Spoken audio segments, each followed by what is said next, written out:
on your what we done started. Look at what we done started. This the people party. What's up, party people? In a place to be. It's Talib Kweli, the BKMC, the MCEO. This is the world's best podcast, The People's Party. I got the world's best co-host, Jasmine Lee. How you feeling, Jasmine? I'm feeling good. I'm stretching over here. Are you stretching? Oh, because you're about to be popping and shaking and getting it all the way in, right? Yes, man. That's my life. We gonna get into that bounce music. We had Manny Fresh on. We talked a little bit about bounce music, but we gonna get deeper and deeper into the bounce music. This guest is from the city of New Orleans, one of the most important cities in the history of music. This guest is essential to the New Orleans bounce sound. This guest was sampled by Lil Wayne, the song Jet in My System, songs like Rock Around the Clock. The album was Queen Diva. When Katrina hit New Orleans, this guest became legendary for how she rushed back to the city, performing 7 days a week, 2 shows a night, helping to heal the city that was suffering from tremendous pain because of Hurricane Katrina. And we definitely gonna get into that. She's had 2 more albums since Queen Diva, 4 extended plays, 3rd Ward Bounce in 2018. It was a beloved project.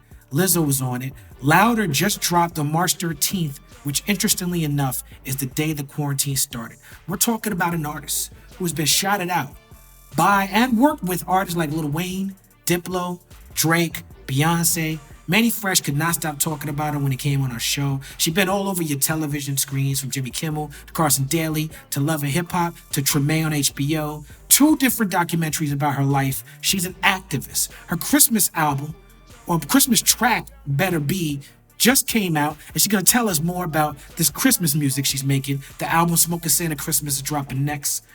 Probably dropped by the time you hear this. Party people, you know who it is. New Orleans' finest, the Queen Diva, the Queen of Bounce. Big Freedia is in the building. What's going on? How y'all feeling, guys? You already know. I'm feeling good. You know, we're heating up the holidays. We got Smokin' Santa dropping tomorrow. So I'm excited, you know, ready for 2020 to be over, but excited about the rest of this year and what I have going on. I feel you got a whole holiday vibe going on over there. I do. You know, just dropped a new single with Flo Milli, Better Be, you know, wishing for bigger and better things for next Christmas. Yes. Word is bond. I want to start this interview out by shouting out the Soul Rebels from New Orleans, Louisiana. Working with them is fantastic for me, and I've gotten to work with many artists through them, and I got introduced to your music and was able to work with you with the Soul Rebels. So I want to shout them out for always representing for your city. Oh yeah, Soul Rebels, that's my fam. They're a big part of the culture here. They hold it down. You know, we travel all around the world and we make great music together. And they're a dope group, you know, and I love every last one of them. I want to start out by saying I got to see you perform because I went to a show at Talib, and it was my first time being able to be backstage. So I was already feeling myself. And then you were performing, and I was like, oh my God, I wish I had on the right shoes because I had on some stiletto boots, and I didn't want to go out there and twerk on my ass, literally. So I had to stay behind the stage. But you, such amazing energy. I love watching it. Okay, Thank so you. You're welcome. Thank you for what you do. You identify as a gay Black man, but you have a female stage name, obviously. And I most often see your pronouns as she. But I've also seen you say multiple times that you don't really care. Do you have a preference as to which pronouns we use today, or is that something that you're not worried about at all? I'm not worried at all. If you say he or she, I'm an answer to either one. I know who I am and I'm comfortable with who I am. So, you know, my fans usually prefer she, like I said, but it's whatever with me. The queen gets comfortable, okay? Yes, queen. Absolutely. New Orleans is such a magical place for music. I always get excited when we have people from New Orleans because I feel like not only is New Orleans like one of the most iconic, important cities in the history of the world and history of our country, but it's absolutely an iconic city when it comes to Black music. And you were raised on a place called Music Street. Is that correct? Yes, I was. Okay. New Orleans is a place where that's supported artists, no matter what they was into, no matter what your vibe is. You could be androgynous, you could be gender bending. Since the 40s and 50s, New Orleans was like a haven for performers. So I would imagine that you got to see a certain level of acceptance at a young age that the rest of the country didn't get to see. Is that accurate? Yeah, I did. For the most part, my mom was my biggest cheerleader. And once I told my mom, that I was gay and she accepted me, I really didn't need acceptance from anybody else in the world. But Amen. New Orleans was definitely a place that I can say it had a balance of having to fight and also being accepted. I had some support systems, in my home. I had support systems in my community, at my church home, a few in high school and in middle school. But, I still had to stand up and be who I wanted to be and fight for my own rights. And I think we all go through that growing up being gay in New Orleans. It gives you your story, and it gives you a background of the things that you have to face and the adversities of just growing up and being gay. And it wasn't so accepted back in the early 80s and 90s. But as time went on, I worked really hard to try to change that and to make guys feel that they can talk to the gay guy and not feel threatened or, or be accepted. And over time, I did it. And I can go to any neighborhood and feel and be myself, and the guys know who I am and dap me off and love me for me. So over time, things continue to grow here in New Orleans, and now it's even more accepted. You have so many people that has came out since I grew up as a kid, and things are just better for them, for all the people that have paved the way, especially the girls who paved the way for me. Indeed. And you mentioned that you had acceptance in a church home, and which means that at this time it had to be a pretty progressive church. I know in the record you got with Kesha, you criticized the church a little bit and say how the church come down hard on you, but your first musical performances was in the choir. You were very much playing piano into the church, and traditionally Christianity, and no matter whether it's black or white churches or whatever, have not been accepting of gay people. Are your memories of the church choir all the way positive, or is there feeling of you had to lead like a double life?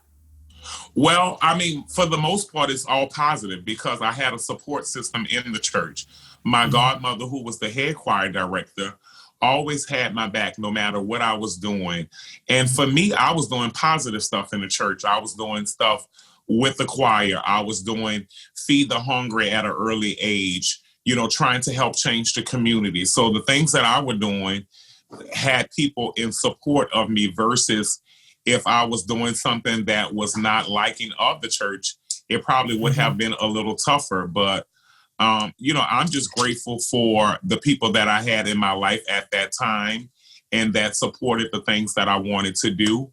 But of course, the pastor had to touch on the things that he needed to touch on, homosexuality. On those sermons, I would feel like he was attacking me, and I would get off the choir stand and go in the back and cry.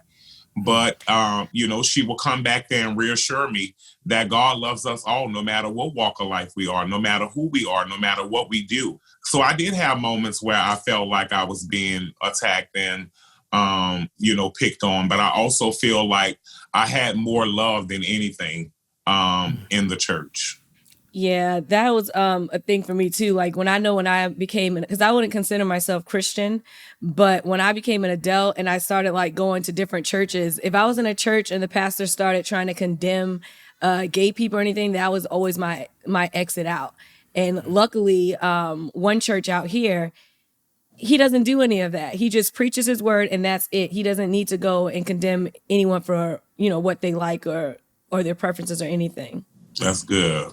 I'm glad you found that church home because it's important to just have a safe place that you can go and feel accepted. And a lot of times that's why a lot of gay guys stop going to church or don't go to church because they're always feeling like they're being picked on. And God loves us all, no matter who we are and no matter who we love.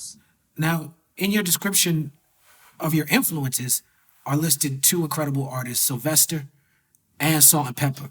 And I think that's accurate because I feel like your music is really like a mesh of those kind of styles. Can you talk to us about how those artists, Sylvester, who I don't think gets talked about, and the influence of artists like Sylvester in popular culture enough, and Salt and Pepper on you as a younger artist? So just the influence of, them being artists.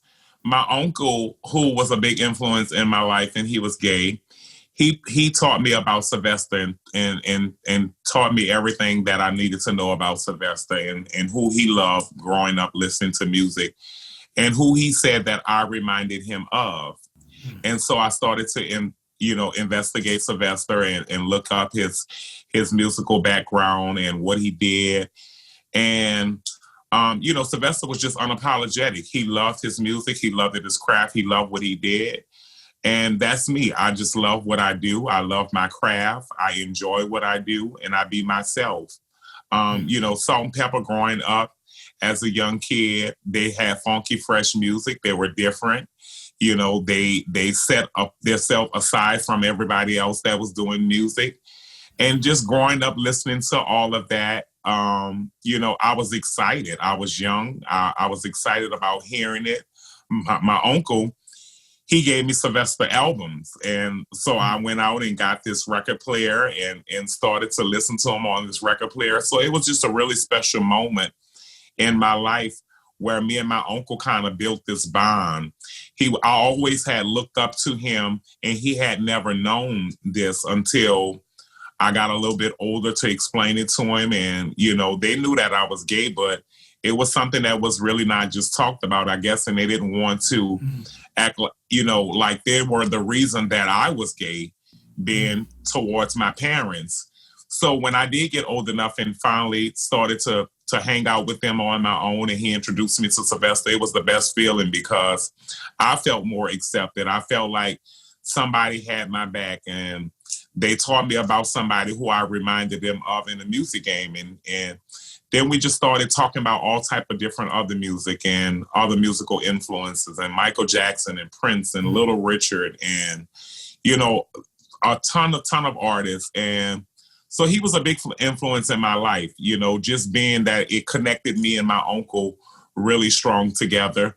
And Salt and Pepper, like my best friend, Addie, would teach me about all the hip hop music. I would teach him gospel. He would teach me hip hop. Oh, wow. So he would teach me about Biggie and Salt and Pepper and Run DMC. He would go get all the tracks. I would get all the gospel tracks, teach him about Shirley Caesar, Kirk Franklin, just all of the musical influences in our lives. And that's how we had a great connection as well. And over time, I just, started to love music even more.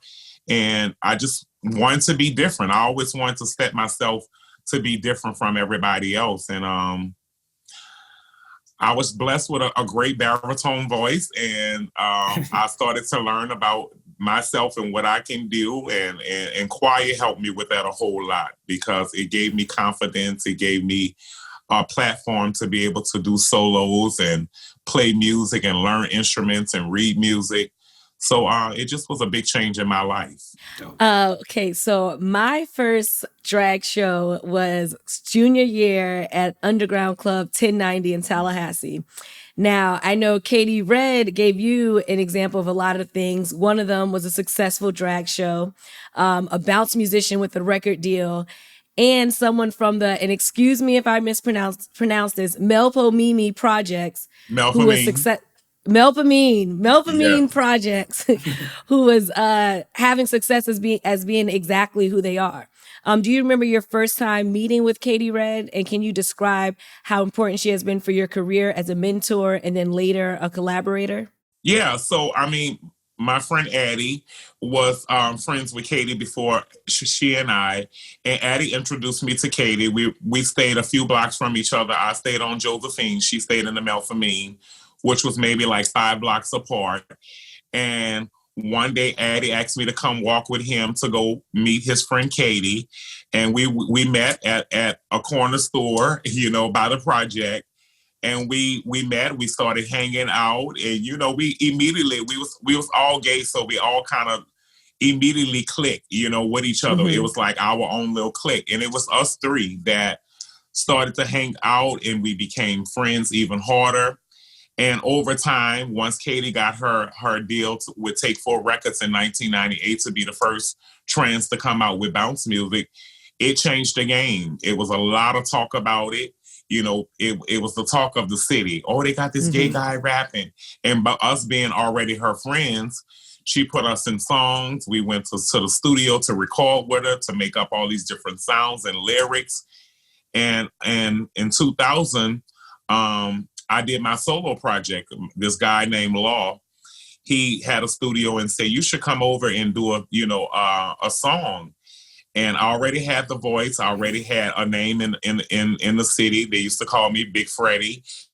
And when I finally did the song, it kind of set the tone for me being in the game. And I started to get booked for block parties and clubs, and people wanted me to like put their club together and come out with gimmicks. And then me and Katie started kind of doing it together, where we had the Big Freddie K Ready package, where we would go around to all these different clubs performing together. Then we started a show called Commercial Break, where it was the drag night. And in between every drag performer, we would drop the beat and say, commercial break. And then the whole club would just bend over and start shaking. Yes. So we had these different little breaks in between. And it became a thing for many, many years, where everybody like, you're going to commercial break? You're going to commercial break? So we had great gimmicks and we had great concepts to get our girls to come to the clubs and have fun with us and hang out.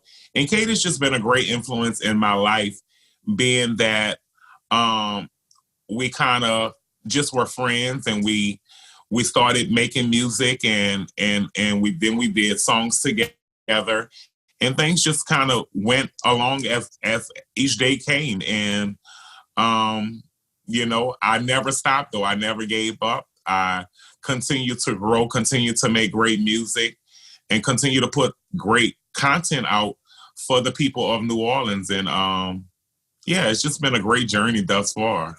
Yeah, it's really dope to see how New Orleans responds, particularly to bounce music, and just what that means to the region. Again, Manny Fresh was on recently. He talked to us about how important the Triggaman beat was. It was created and popularized by Showboys.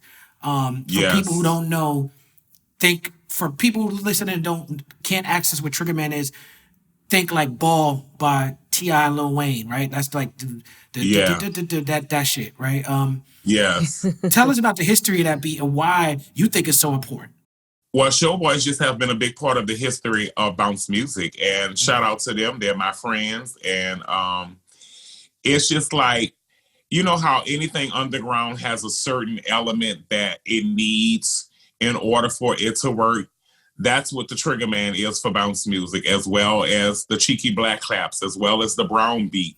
You know, it has the certain drums, it has the certain snares, it has the certain little instruments that make bounce what it is. And it's been around before me, so as a kid growing up listening to this, when I would hear, Triggaman come on, I would be flipping upside down on the wall at the dances, because it was just something powerful about the beat. And New Orleans adopted the beat, and we love the beat and we love the sound. And when the DJs put it together and started to create the sound of bounce with it, it was the best thing that they could have done,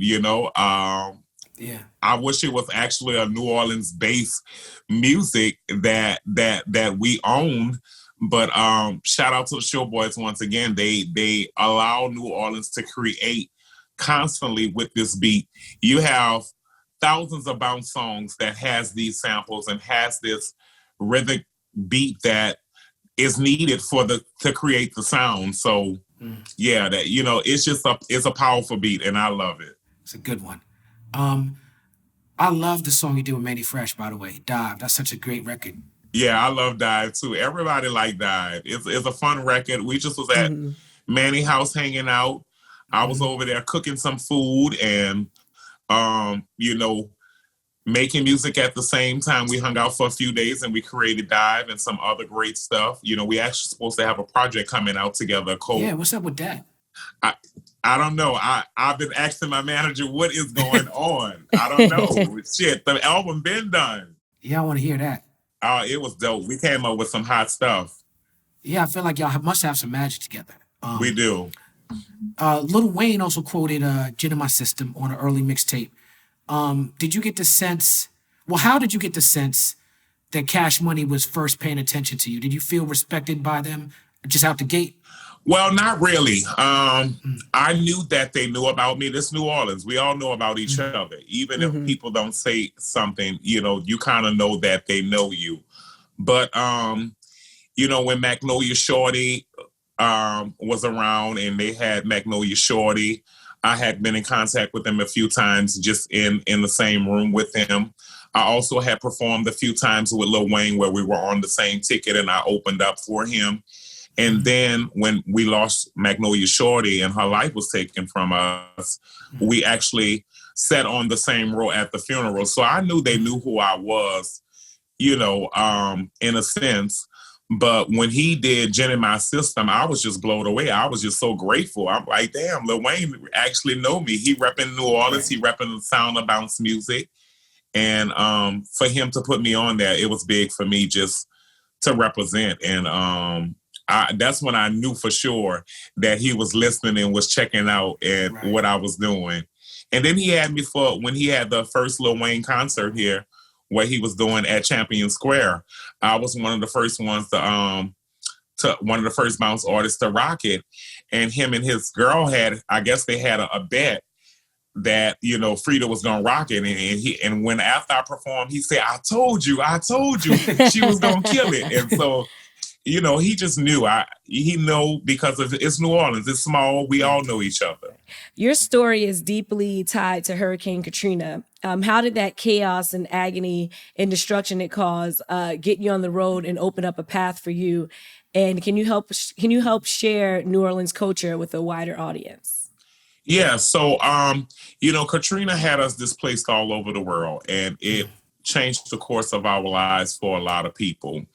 And, you know, I had to go through everything that everybody that was stuck here went through, from getting rescued by a boat, from cutting a hole in my roof and sleeping on the bridge, sleeping at the convention center, moving from New Orleans to Arkansas to Shreveport to LaPlace to New Orleans, back to Houston to back to New Orleans. So my life was just all over the place. I was still trying to figure out how to restart my life. And what happened for me was that the music was starting to spread all over because we were displaced all over. And the people of New Orleans wanted to hear our sound. They wanted for people to send them a CD or, you know, email them a CD or something related to bounce. They had missed it so much. People just was like, we need bounce music. And the DJs, they started getting the music out there. And people started requesting for Freedia to come to these different clubs. We need Big Freedia. We want to see Big Freedia. And the people in New Orleans went to clubs and started taking over. And I got a call from a guy named Horseman in Houston. And once Horseman started booking me for Houston, everybody else started calling. And I started traveling, bringing a sense of New Orleans to people, a sense of home to people from New Orleans. And it was big. Like when I got there, I was like, I can't believe this, the way that they're acting. Like it was Michael Jackson or somebody had arrived, because the people were so excited to see me and to hear the sound. And when I would say one thing, it was like I had a mass choir behind me, you know, with the call and response. I would say, and the whole crowd would say, oh, yeah. So it was no better feeling at that time because people were happy. People had FEMA and Red Cross money. They were splurging and popping bottles and new outfits and new hairdos. And baby, they wanted to bounce that ass. And so I went and I made them just do that. And so I was able to be blessed to be able to go all around, and that spreaded the music because all the people that stayed in all of these places was like, what type of music is this? Teach me the moves. I want to learn how to do that. You know, we were just being ourselves. We're playing the music in apartments. We're blasting speakers everywhere. People riding their cars everywhere around the malls and stuff. New Orleans was being New Orleans, and it started to touch the world, and it became infectious. And I'm grateful for Katrina because it definitely helped spread the music to a whole nother level. The positive and and a painful experience. And Yeah. actually, it was one of my sisters, Houston, Chantel from Houston, that put me on to your music. Exactly. So, see what I'm saying? We were deep in Houston, child. I stayed in Houston, so I went to Houston and wore it out. I had Houston every weekend. Like, he gave me a permanent spot at Houston, and then I took another club that he had and opened it up. So I was popping in Houston like no other. That's such a beautiful Phoenix from the ashes story. Yeah. Because Katrina, that hurricane, it damaged so many people's lives, but not you didn't just get to spread New Orleans culture to other places. You were one of the first to come back to New Orleans after they cleaned it up a little bit, and you got it popping. You were, if I'm not mistaken, you were one of the first residents in a new area that they had built up after the hurricane, right? And you did this party called FEMA Fridays that was going off. You spoke about seeing the joy in the clubs during that time. And I'll go as far as to say you and other bounce artists that you were around helped to bring the city back. Obviously, New Orleans is not going to be the same as it was before the hurricane, nor should it be. But y'all helped bring it back to a place that people felt they had to come to hear the music, And I think that part of the story is underappreciated.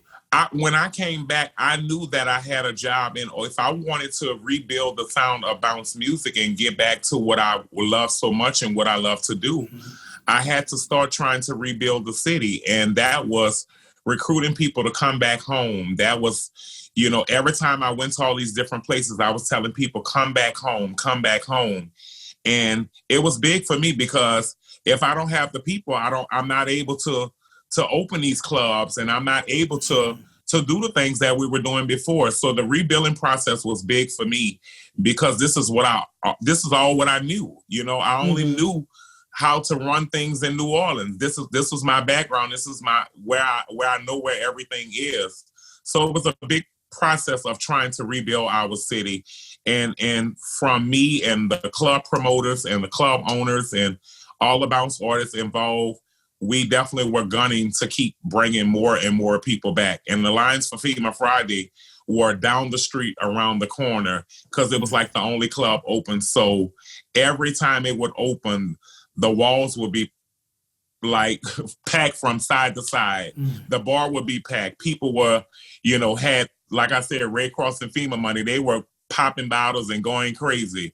So it was probably one of the best feelings of clubs at that time. Even though we were dealing with destruction and what we had lost, we still were able to be alive and we had our lives. So we were grateful and we were celebrating. Yes, indeed. Oh, I need to get to New Orleans. Yeah, so you've never been, right? My cooking, no, I've girl. never been. I need to go. Yeah, I need to best go. food in the world too. You got to come taste some of my booty popping potatoes. Yes, I want some of that, and I want to bounce my ass while eating your potatoes. That's my goal in 2021. I tell people, they say, what made you come up with the name Booty Poppin' Potatoes? I say, because it makes your booty grow when you eat it. That's how you know the food is good. The writer Aliston Feinerstock said this about your music and how it appeals to women. When Freedia or Nobi's singing super aggressive sexual lyrics about bad boyfriends or whatever, there's something about being able to be the I in the sentence. That's not to say that women can't like the more misogynistic music too. I like it. Some of it's good music, but it's tough to sing along about bitches and hoes when you're a girl. When you identify with Freedia, you're the agent of all this aggressive sexuality instead of its object. As a woman who loves rap, this really resonated with me. Why is it so important that people get the chance to express their sexuality outside of the masculine hetero gaze? Well, for me, when I started to make my music, I didn't think about any of that. I just wanted to make what I wanted to make, put the lyrics that I wanted to put. I wasn't thinking about harming anybody or offending anybody. And the girls of New Orleans, they know all the slangs. They know the terms. They know when you're referring to them. And it's all about your delivery, about how you deliver it in a song. And most of the time, it was a fun way that we were mostly talking about the men. It wasn't, you know, even if we're talking about the bitches and hoes that she want to say, you know, a lot of times I refer to myself, girl, bitch, you know, it's fun conversation. Bitch, girl, girl, them hoes over there cuts up. Like, you know, this is a New Orleans thing. It always has been a New Orleans slang where we use bitches and hoes and slang it around like it ain't nothing. But it's all about what the term means at the time. And if it's something that we want to be offensive with, you'll know with the delivery of your voice. And most of the time, it's fun stuff that we're putting in the songs and stuff that we can relate to. So the girls of New Orleans, they know, and they are our biggest supporters. They are the girls who helped protect us gay guys when we were coming out. They would be ready to fight the boys before we'll be ready to fight the boys. Leave my friend alone. So I think New Orleans has been a big help, especially the women, of protecting us as well as us protecting them and doing what we love to do in the music game. Yes, indeed. Now, before I knew about your music, I never heard the terms sissy bounce versus straight bounce. Oh, there's no such thing. I understand. That's beautiful. But hip hop is obviously super masculine and super homophobic and bigoted against gay people. How has this affected you, and how do you feel like hip hop can do better to be less homophobic? Well, I think it has affected me that, you know, they're not so open-minded, that I think it kind of puts us in a box to a certain degree, that we can't work with the artists that we want because of our sexual preference. And that's what makes it really difficult, because you want to work with so many different great artists, and sometimes they look at your sexual preference and worry about what the world is going to say when they work with you. And I think that they can be more open by just being more open-minded and working with gay artists and not worrying about what people's going to say. A lot of times it's all about how you carry yourself as well, and your approach to people and into the game. I have not had a lot of problems with my approach in the game because I don't approach it the wrong way. I'm business-minded.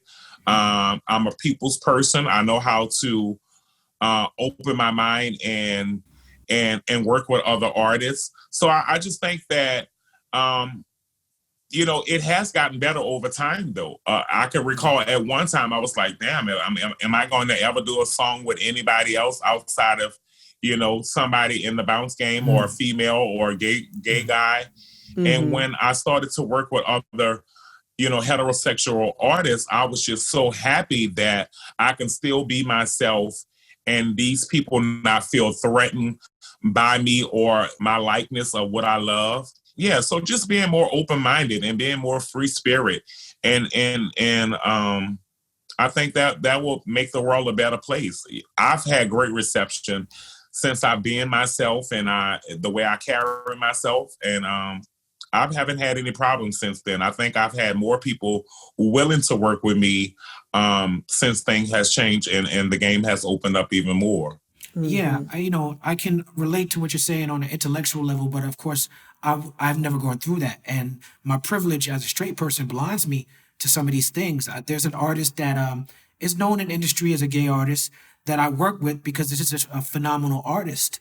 And I didn't even think I didn't think twice about whether or not I wanted to work with this artist. Right. And when I was in the studio with this person, they told me that out of everybody they asked, and they named some pretty famous people that I respect, they said, "You're the only one who responded to me," you know, and this artist told me that they felt like it was because they were a gay person.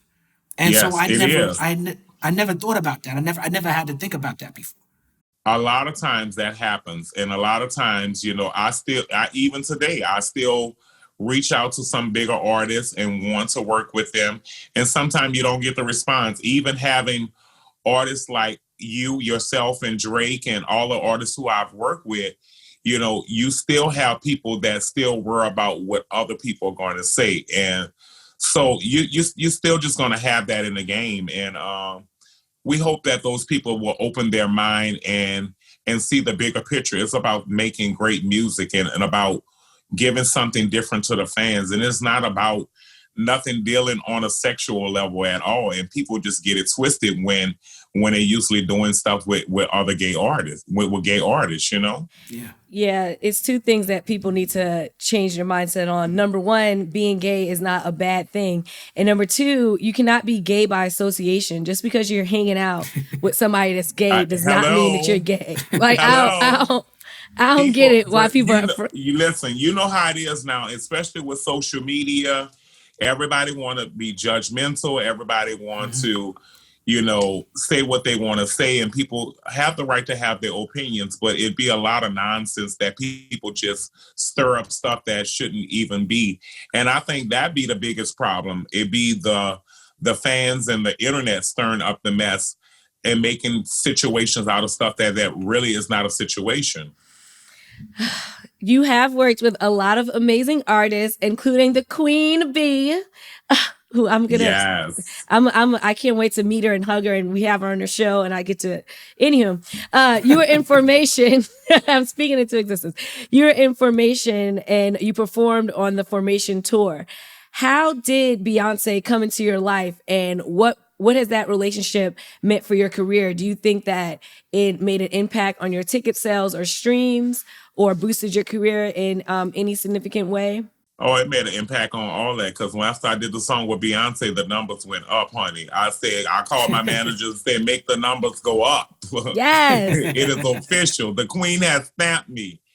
You know, Beyonce was a big influence in my life for sure. I'm forever grateful for her.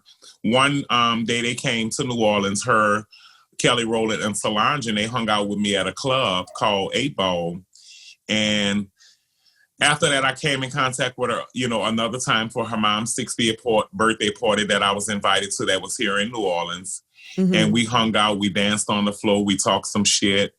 And then one day my publicist called and said that Beyonce want to talk to you. I said, well, girl, why is you still on the phone? And so Beyonce called. I was sitting at home waiting patiently, nervous and anxious at the same time. And it was just like, wow, Beyonce is about to call me. So Beyonce finally called and said that she had a project that she wanted to make me a part of. And she wanted me to talk some New Orleans shit on it. And I'm like, oh, well, that's easy. You know, I love to talk New Orleans shit. Mm-hmm. And so she sent this clip, and the song probably wasn't no more than 5 seconds, which was not enough to do nothing with. So me and my DJ, we took the song and we looped the song. And I went talked on it for about 1 minute and 30 seconds to 2 minutes. I sent it back. She said, oh my God, I love it. Next thing I know, I was at a parade in New Orleans for Endymion Night. Somebody come running up to me saying, oh my God, you're Big Freedia. I just heard you on the Beyonce song. I'm like, oh my God, I ain't hear myself on the Beyonce song. I didn't even know I had made the project. Right. So It was put out without me even knowing, and I had made it, and I was just so blown away. I ran from the parade like 3 blocks to go try to listen to it, and I called my manager, super excited. And it definitely changed the course of my life. It definitely made the numbers go up. It stamped me to become a bigger and household name. It did a lot for me. When you were talking about being big in Houston, I was like, that's probably where Beyonce first started hearing the name. And then, Houston and New Orleans got some sort of special connection. I know a lot of people relocated to Houston and other Texas cities after Hurricane Katrina. But beyond that, the migration from Louisiana to Texas, there's always this special connection. It is. It's a quick little ride, to get away from New Orleans or to get away from Houston. But, it's 2 fun places to go to. And we definitely have a strong connection because I'm on my way to Houston. I'm on my way to Houston. And, we definitely have a big connection. Yeah.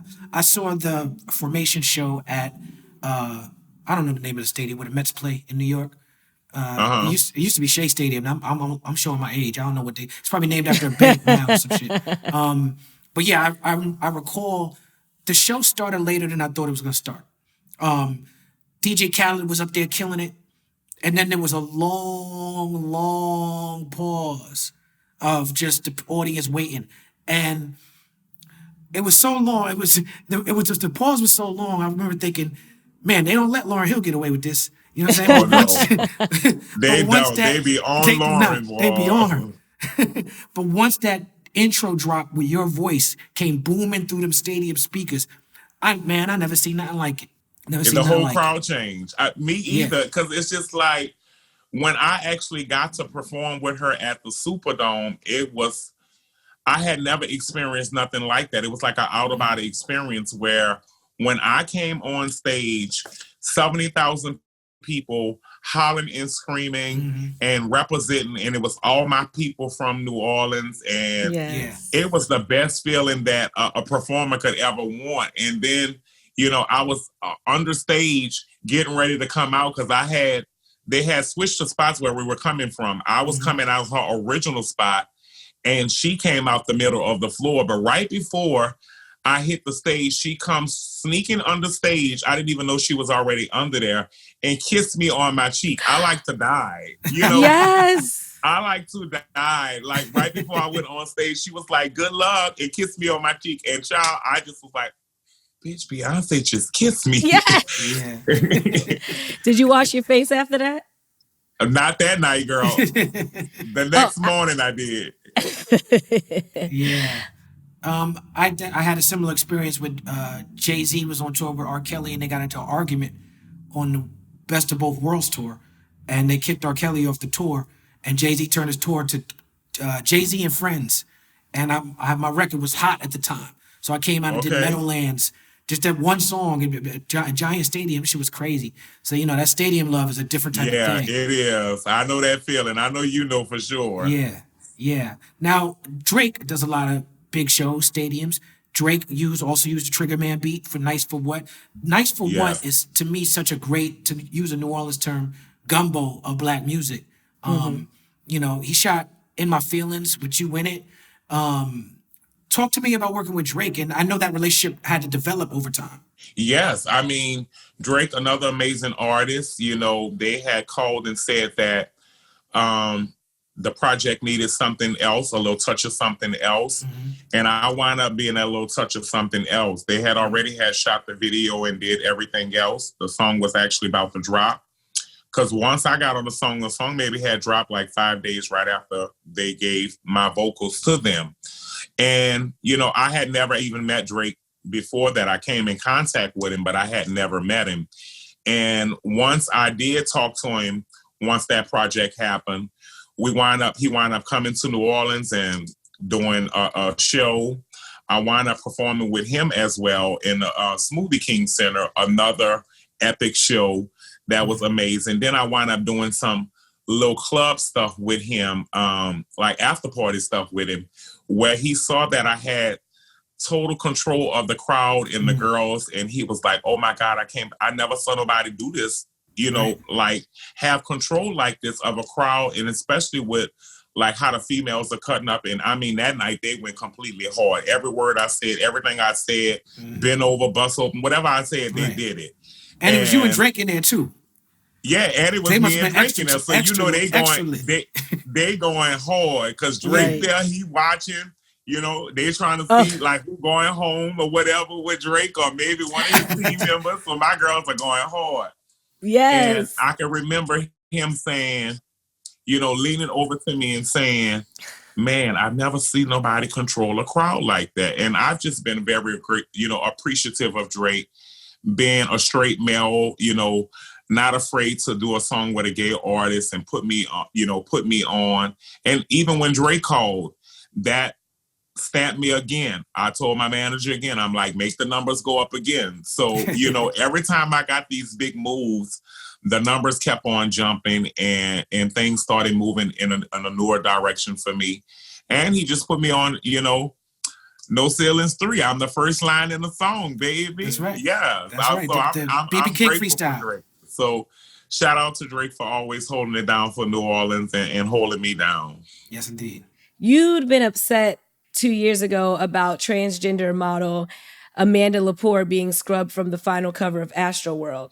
I know we briefly touched on this a little bit earlier, but where do you see rap failing the LGBTQI plus community, and where do you see signs of the growth and progress? Well, I just think that they can support more. They can do more and use their platforms to support the LGBTQ community, because the LGBT community supports music in every direction, from hip hop to pop to gospel to bounce to whatever type of music out there. The LGBTQ community supports it, and people need to support their community, our community, just as well as we support theirs. And it's one hand washes another, and artists need to just know that, be mindful of how they handle situations and how they handle things dealing with different communities, because it could affect you in a good way or a bad way. A lot of times now they're canceling a lot of people, and then if you say the wrong thing or if you do the wrong thing towards the wrong community, you may be canceled. So I think that people just need to be more open-minded and think about things before they do it, and know that we all need love. And most likely every person in their family have somebody gay as well. Yes. So why not represent? You know what I'm saying? It's just like you're representing your family member or your loved one, and you're showing them that you love them and respect them and their decisions. So why not do it for the LGBTQ community? I want to talk to you a little bit about the fact that you have been a very singles-driven artist. It's not the traditional album release. So do you think in terms of albums, or is it really just about this is the single, this is a song, this is just what I feel at this moment? Because I know a lot of newer artists are now following that formula of being less album-minded and more just about dropping singles. Yeah, well, I mean, we try to follow, like me personally, when I first started, I started with a double disc where I had a disc with all these tons of songs on it.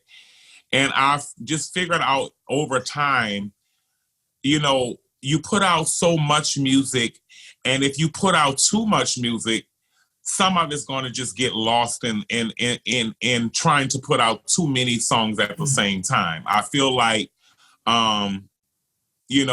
me putting out singles or EPs, I have a chance for the fans to focus on just a smaller project, and it makes a chance to promote the project. It also gives it a chance to grow on people.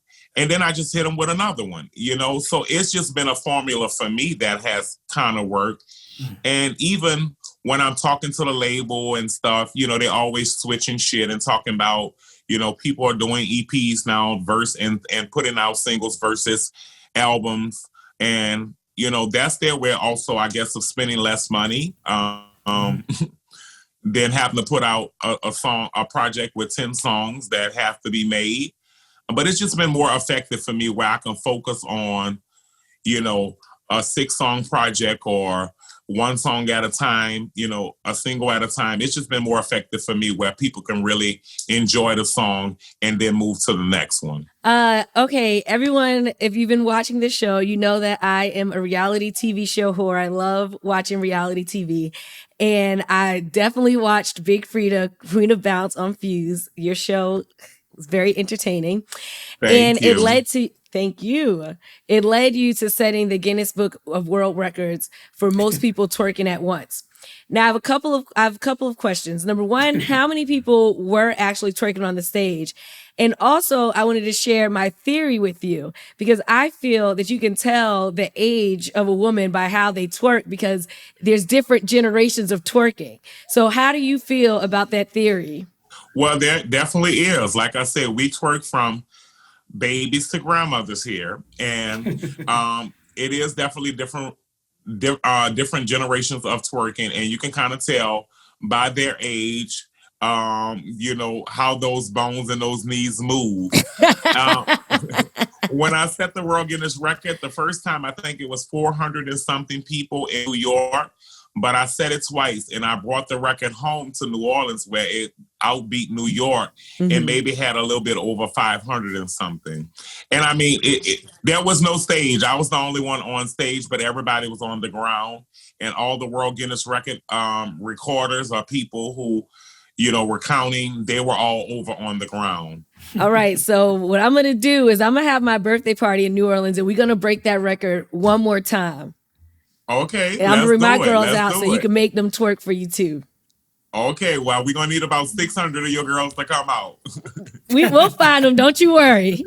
Oh, trust me. Once I put the word out there, they're going to be there, even grandmothers. Now the show, first of all, I enjoy watching the show. I haven't seen a lot of it, but the little bit of that I've seen has been very joyous. But you also dealt with serious subject matter. The show followed you around, and ultimately documented your mother's battle and demise with cancer, which my condolences. That must have been very hard. But how hard was it letting audience in on something that personal? Well, it was very hard. I tossed and turned with it. But my mama was a big part of the show, and people loved her and loved her energy and her spirit. And I had let people, into our lives already. And I spoke with my mom about it, and we talked back and forth about it. And she said that she wanted to allow it in order to give somebody else strength and to help another family that may be going through the same thing. And I talked to my brother and my sister about it, and I got their approval. Like, I just didn't make the decision on my own. I talked it over with my family to make sure it was something that they were comfortable with. I didn't want to force anything on anybody. When I did lose my mother, the only thing that I requested was that they do not record her in the casket or record inside the church the day of the funeral. They can do anything on the outskirts of it.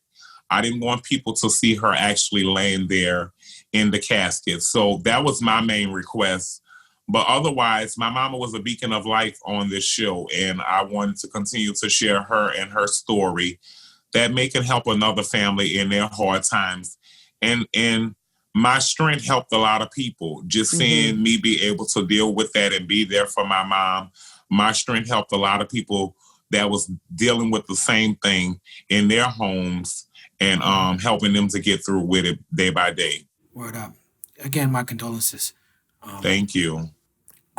In the documentary, Freedia's Got a Gun, powerful documentary, you used the murder of your brother to examine gun violence in America, specifically New Orleans. And my condolences on the loss of your brother as well. Thank you. The documentary followed you as you became a leader in the fight against gun violence. Can you share with us the genesis of that project, how it came together, and what you've learned since you started working on it?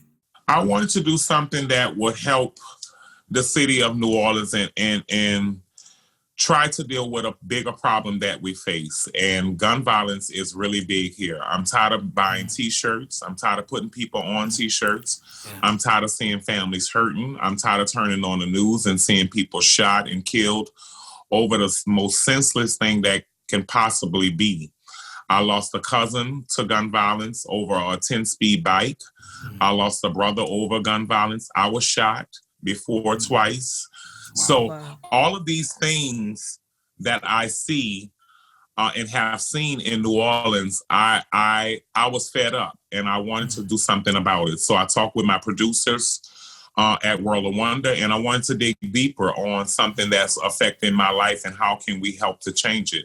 I wanted to try to get to the right local leaders and the right national leaders of the bigger problem that we face in the Black community, and that is gun violence and being so easily to be able to get a gun. You know, we need stricter gun laws. We need to put laws in place that will protect the transport of these guns as they're transported from place to place, you know, and it's so sad to see all of these families hurting, though. I have had so much hurt and loss in my life, and I'm just tired of seeing other families going through the same thing. So I wanted to do something that would help to try to bring the attention. New Orleans is not so peaches and cream like y'all think. It's not all about the food, the music, and Bourbon Street. We have a bigger problem we face, and we're losing our younger generation either in jail or to gun violence. And it's time for a change. And That's what I'm hoping for, that it gets to the right people, and we can try to save one at a time. Thank you for doing that work. No problem. Shout out to Lizzo. She's the sweetest person in person, and She's a one of my comedy sweetheart. shows. But she was in Third Ward Bounce, and she's become a torchbearer for body positivity. What's your message for people about self-acceptance, self-love, and owning your own body and sexuality? And what do you tell to young people who look up to you who might not fit into the restrictive gender or sexual norms? You know, first and foremost, you got to love yourself, and you got to love yourself before you can go out and ask the world to love and accept you. That's, the most important. And you got to live in your truth. You got to be unapologetic, and you got to live in your truth and do the things that makes you happy and the things that you love.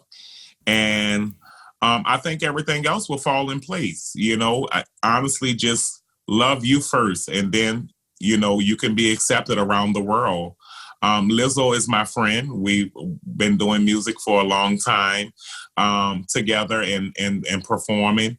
And when she got on Third Ward Bounce, we had actually did some, collaborations. And she blew up right as soon as she got on Third Ward Bounce, like right after that. And I was so excited for her. And just to be able to have a platform to have, positive things going on, and she's been positive about her body and giving love and light to the big girls. Like it blew my mind, and I was just so happy that there was somebody breaking the norm. They always will say, oh, you got to be a certain way in Hollywood, you got to be a certain way in the music game, you can't be too big or whatever. But Lizzo definitely changed that game, and I was happy about it. Also, shout out to the flute players. Woo-hoo. Yes. I'm out here in Austin, Texas right now. That's where I met Lizzo at South by Southwest. She had done a show that I'd never seen anything. I was like, whoa, that's crazy. She's so talented. And everybody she she's fun. She's so fun, though. She's fun to hang out with. She's fun to be around. Great spirit, great personality.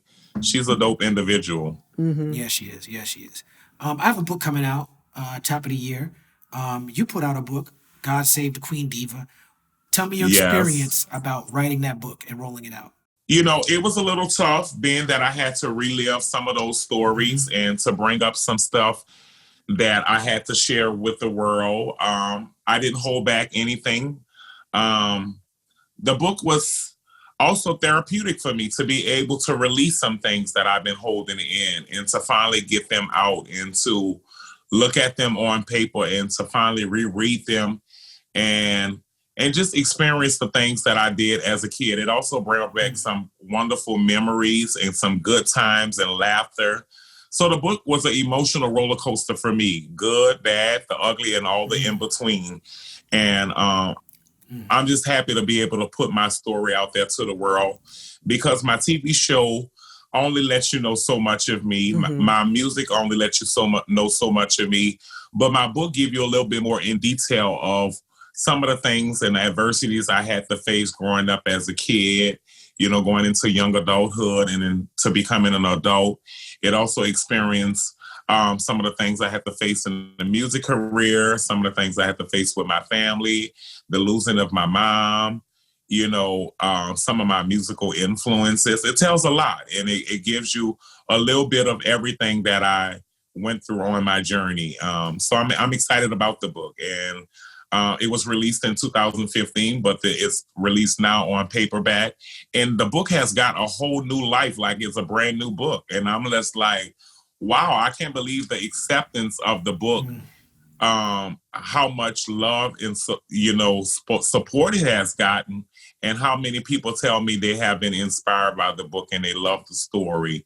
So I'm glad that it came out again on its re-release during this quarantine, because it's giving people an opportunity to have something to do as well. Yeah, writers got to write, artists got to make art, no matter what. Yes, we do. And what's the name of your book? It comes out January? It comes out February. It's called Vibrate Higher. Okay, I'm definitely gonna check. Thank you. What you just said is the same thing I went through. It's like some of it was real painful to have to live through that, and go back in the past and and really do some self-examination. Yes. Something that I had with the book is there was one individual that when people read the book, they're gonna know what I'm talking about. There's one individual who I was doing business with in my career, and I wrote the book at a time when I was going through a lawsuit with this person. So, Oh, you have your editors that the editor was like, look, you got to take this person's name out the book so much. You keep talking about this person over and over again, and that made me reflect on how I could be better. Because I'm like, man, I'm obsessing over this situation. This is a person who I love. This is a person right. that I got love for. We just had a business dispute, but it Yes. was prevalent in my life at the time when I was writing the book, and so it felt like the most important thing. But when I look back at it, I started writing this book 5 years ago. When I look back at how I felt 5 years ago about it, that's not how I feel now. And Yeah. so learning how to live in a space where you could let go of little stuff like that was Yeah, a lesson that I it learned. becomes therapeutic, Yeah. Like I said, it becomes therapeutic where it can help you to let go some stuff that you had bottled in and that was bothering you.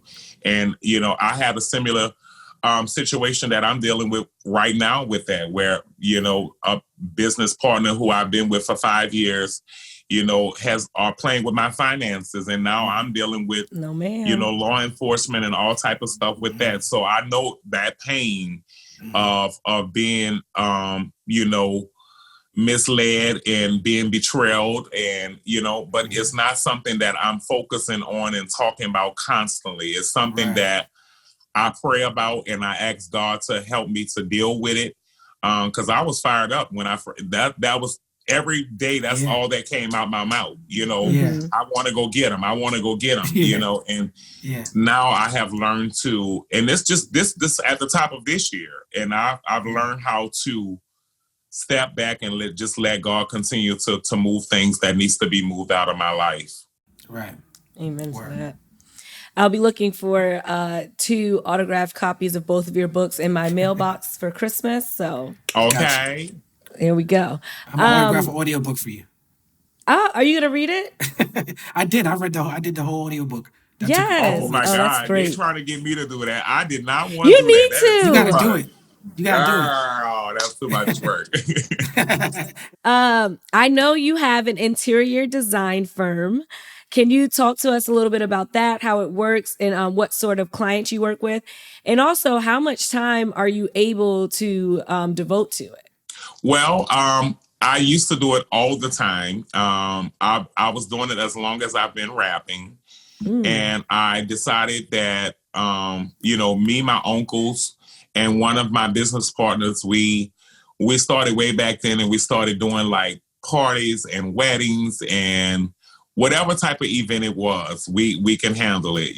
My motto for my company was the company that makes you say wow, and I named it La Diva Creations, short for Louisiana Divas. And I've always loved to be creative and do things with my hand and make beauty. And I can take maybe a box of Kleenex and make some type of decorations out of it. You give me some string and some Kleenex, I'm gonna make something pretty, and you're gonna be like, damn, how you did that? So I've just always opened my mind to go far and beyond when it comes to creative things. And the decorating is one of the things that I love. I love to, spark something up and make it beautified.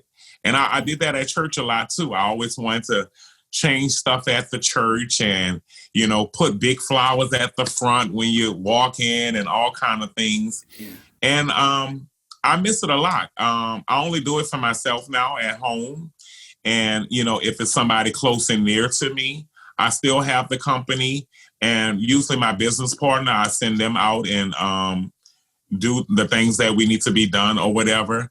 But it's still a passion of mine, and I still get my hands dirty when it's time. And I still decorate my house throughout the holidays and every little thing that I want to do. But only close people can get me to do it now when time allows. The music has took over all of that. Speaking of music, the Louder EP came out right same day as the quarantine started. Bad timing. Oh my God. Yeah. My album, my EP did not get the play that it deserved. And I was just so upset because we had so many things happening You know, I had so much press lined up and talk shows, and a lot of that got canceled. Wendy Williams, Breakfast Club, all of that was the last things that I was able to do before it hit. I could recall being at Wendy Williams and they was like, they're about to shut the airport. And I'm like, get our stuff, let's go, right. You know? So, yeah, I was really just sad at that time when it came out. I was happy that the project was finally coming out. I had worked so hard on it and put so much into the music. And then I just felt like it just got shut down with the quarantine because so much talk was about the quarantine and everything that was happening that the album didn't really get the play that it deserved. So, you know. You bounced right back. I did with other stuff. And, you know, I still am able to perform the music, but just that initial takeoff, it messed me all around. Well, I mean, you're a holistic artist, and there's so much projects. This is just one project. You're gonna look back at this time like it's gonna bring you back to this time. You know? Yes. Yeah. It will. Indeed. And I got the Christmas EP about to drop, so I ain't tripping at all. You know? That's right. Christmas EP drop tomorrow. Smoking Santa. It's gonna be dope, and I'm bringing some more joy into people's homes, and I'm really excited because this project. I just really digged in a little bit deeper and I went harder with the bars and like I'm stepping it up each project, you know, just trying to bring it even harder and continue to create great content and put out great music for my fans. Yes, indeed. Well, that concert that Jasmine's talking about where I first brought her there's a full circle moment because I had just recently met Jasmine and I was looking for a co-host for a new podcast I was starting called People's Party. And I was like, but I need to know if I gel with this person. And I don't know, Jasmine, you and me have never even talked about this. I don't even know if I've ever shared my thought process with you. But I think it was Pathways to Paris we was doing. And I said, I need to hang out with her in a social setting to see if we gel before I even ask her to be my co-host on this show. Now, Pathways to Paris is a very important thing, and we have to take care of the environment. And shout out to all the wonderful artists that perform, from Flea to Joan Baez to legends, right, on that stage. Yeah. But that's not what I told Jasmine was going to go do. I said, okay, your girls in town, we're going to go see Big Freedia. And she was like, Big Freedia? And that's what she's talking about. She was backstage. And, that was at the Brooklyn Bowl. No, this was in LA. This was in LA. In LA, yeah. That was Brooklyn the one Bowl in LA. That was the Joey first Badass. One. Yeah, that with Joey Badass. That was the first one. And what I noticed at that show was that was a very sort of, that was like a liberal, moneyed up, bougie audience. They were a little stiff. But whenever your music comes on, there's pockets in New Orleans just pop up. And it doesn't matter how stiff the audience is. So you're going to say, oh, she can't hide that she's from New Orleans. She can't hide it. Or Houston they or be something. Trying. Yeah. It's just something about, about the sound that gets people moving. And I'm happy to have a music that lifts people up and it makes them want to move and get up and do something and party, and that's what I'm about. I'm about having a good time, making people have a good time. We deal with stuff in our lives every day, and just to be able to lay your hair down for a few moments and to have a good time, I'm glad I can bring a little joy in their lives, Well, I thank you for being a part of me and Jasmine's story, because I don't think this podcast would be what it is without me and Jasmine coming together that night to see you perform. Don't make me cry, Talib. I still have fresh mom emotions. Yes. Ladies and gentlemen, the People's Party is proud to present Big Freedia. Thank you for rocking out with us. We truly appreciate you. You already know, anytime, y'all family, and much love to y'all. Happy holidays. I wish you nothing but the best. I wish you much success with the book. I'm definitely going to promote it and get my copy. Yes. I got you. And we got to do something soon. We do. When we're open back up. Yeah. We got to get on some shows, do some things. Keep the world dancing and thinking and partying and enjoying life. And Jasmine, I'm going to cook you some booty popping potatoes and make that booty grow and make that booty pop. Yes. I'm ready. Now, you and Manny Fresh both said y'all going to take care of me when I come to New Orleans. When I come there, we got you. Don't be acting like y'all don't know me. We don't lie, Jasmine. I'm telling you, All right. we got you. If Manny I'm told ready. you to, we got you double time, girl. We all us gonna hook up at one time. Why? Yes. Thank you. And I'm gonna bring the food. Yes. And I'm gonna bring my appetite and my Thank twerking you. Okay. shorts. Appreciate it. Thank you all so much. I appreciate it. Happy holidays to y'all.